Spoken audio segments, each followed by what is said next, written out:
While driving a car along a curved path, we often get a feeling that the car would skid or topple. The reason behind this feeling is the centripetal force acting outwards on a body moving in curved path.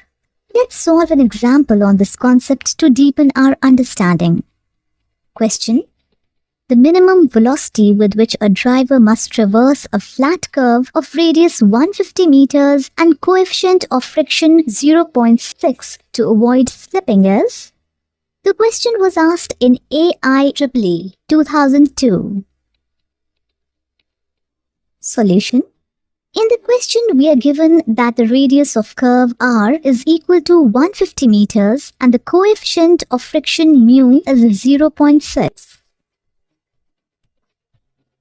Let the mass of the car be m and the forces acting on the car are weight m into g acting downwards, normal force n applied by the road upwards, friction force Fs applied by the road towards the center of the curve.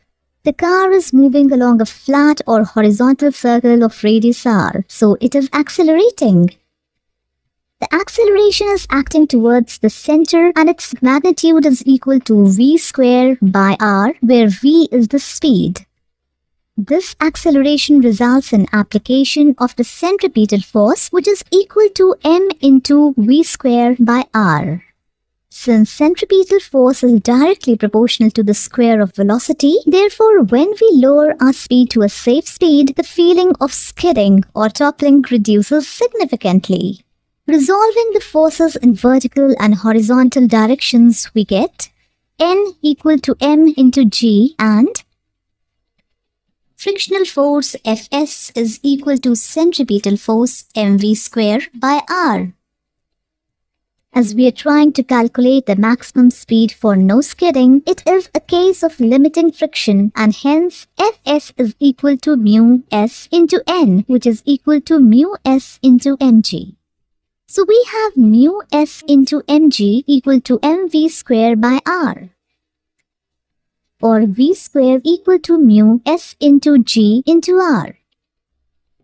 For the safe speed for turning, v equal to square root of mu s into g into r, substituting the values of mu s equal to 0.6, g equal to 9.8 and r equal to 150, we get v equal to 30 meter per second.